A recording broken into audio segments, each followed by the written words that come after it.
Hello बच्चों, आज पढ़ने वाले हैं अलंकार। अलंकार किसे कहते हैं? काव्य की शोभा बढ़ाने वाले तत्वों को अलंकार कहते हैं। अलंकार के कितने भेद होते हैं? दो भेद, शब्दालंकार और अर्थालंकार। शब्दालंकार के कितने होते हैं? तीन। कौन कौन से? अनुप्रास, यमक और श्लेष। और अर्थालंकार के उपमा, रूपक, उत्प्रेक्षा। अब अलंकार के भेद पढ़ते हैं। शब्दालंकार के भेद में पहला क्या है? अनुप्रास अलंकार। अब अनुप्रास अलंकार किसे कहते हैं? जिस काव्य में वर्ण की आवृत्ति क्या हो, बार बार हो, उसे अनुप्रास अलंकार कहते हैं। जैसे उदाहरण देखते हैं, मुद्रित महीपति मंदिर आवे, सेवक सचिव सुमंत बुलावे। मतलब इसमें म की आवृत्ति कितनी बार हुई है? 3 बार हुई है। कितनी बार?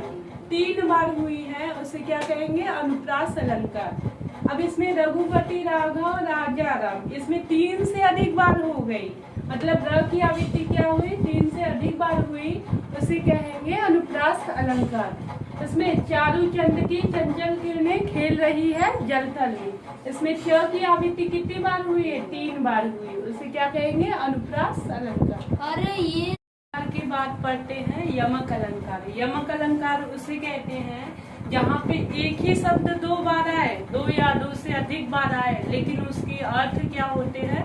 अलग अलग होते हैं। जहाँ यहाँ पे क्या लिखा है? जहाँ पर शब्द की आवृत्ति 2 या 2 से अधिक बार हो, परंतु उनके अर्थ जो हो अलग अलग हो, उसे क्या कहते हैं? यमक अलंकार। यमक अलंकार के जो उदाहरण है, कनक कनकते सौगुनी मादकता अधिकाय, या खाए गौराए नर या पाए गौराए। कनक का मतलब होता है धतूरा। धतूरा, एक कनक का अर्थ होता है सोना। अगर व्यक्ति धतूरा खा ले तो वो क्या हो जाएगा? बौरा जाएगा। और सोना अधिक पा लेगा तो और ज्यादा वो पगला जाएगा। तो इसका एग्जाम्पल क्या है? कनक कनकते सौगुनी मादकता अधिकाय, या खाए गौराए नर। अलंकार की बात आता है श्लेष अलंकार। श्लेष अलंकार किसे कहते हैं? श्लेष अलंकार उसे कहते हैं जहाँ पर एक शब्द आए, जैसे सजा शब्द आ गया, ठीक है, लेकिन इसके जो शब्द हैं उसके 2 अर्थ निकलेंगे। एक शब्द आए, उसके अर्थ क्या होंगे? अनेक बार हो, उसे क्या कहेंगे? श्लेष अलंकार। जैसे दिल तोड़ा इसकी सजा आज भुगत रहा है। यहाँ पे सजा, सजा का अर्थ होता है दंड होता है, एक क्या होता है? सजावट। मतलब दिल तोड़ा इसकी सजा आज भुगत रहा है। सजा का मतलब होता है एक दंड, एक का अर्थ होता है सजावट। तो यहाँ पे 2 शब्द निकल रहे हैं कि नहीं? इसके अनेक अर्थ निकल रहे हैं, ठीक है। चिड़िया चुग गए खेत, बाग बगीचा घूम। चिड़िया, चिड़िया एक तरह का पक्षी है, और चिड़िया का अर्थ होता है खेत या भूमि। क्या होता है? चिड़िया मतलब पक्षी, एक का अर्थ होता है भूमि, एक का अर्थ क्या होता है? भूमि, ठीक है। तो श्लेष अलंकार। अर्थालंकार। अर्थालंकार का पहला क्या है? उपमा अलंकार। उपमा अलंकार किसे कहते हैं? जहाँ पे वस्तुओं के बीच समानता का भाव प्रकट हो, उसे उपमा अलंकार कहते हैं। जैसे पहला एग्जाम्पल क्या है? हरिपद पद कोमल कमल से। जो भगवान का पैर है वो कोमल, मतलब कमल के समान कोमल है। कैसा है? कमल के समान कोमल है। अब दूसरा देखते हैं, पीपर पात सरिस मंडोला। जो पीपर है, पीपर का मतलब होता है पीपल। क्या होता है? पीपल होता है। पीपल मतलब जैसे पीपल का जो पत्ता होता है वो हिलता है तो कैसा मन हो जाता है? सरस हो जाता है, मन अच्छा हो जाता है। राधा के चरण कमल के समान है। जो राधा जी हैं उनका जो चरण है वो कमल के। अलंकार के बाद अब पढ़ाते हैं रूपक अलंकार। रूपक अलंकार किसे कहते हैं?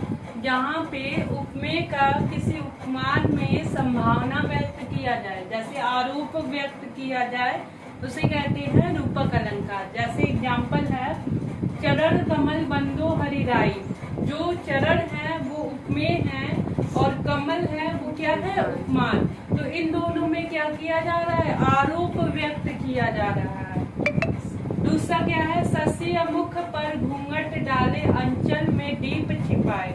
शशि क्या है? उपमेय है, उपमान है, सॉरी, फिर जो मुख है वो उपमेय है। क्या है? के बाद आता है उत्प्रेक्षा अलंकार। उत्प्रेक्षा अलंकार किसे कहते हैं? जहाँ पर उपमेय में उपमान का संभावना व्यक्त किया जाए उसे क्या कहते हैं? उत्प्रेक्षा अलंकार।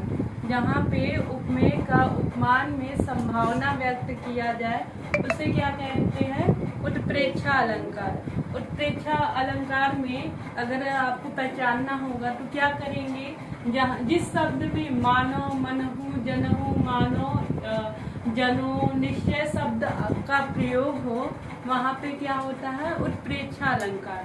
जैसे एग्जाम्पल देखते हैं, उस काल मारे क्रोध के तन कांपने लगा उसका, मानो हवा के वेग से सोता हुआ सागर। यहाँ पे जो उसका शब्द है वो क्या है? उपमेय है और हवा क्या है? उपमान है। मतलब इन दोनों में संभावना व्यक्त किया जा रहा है, उसे क्या कहेंगे? उत्प्रेक्षा अलंकार।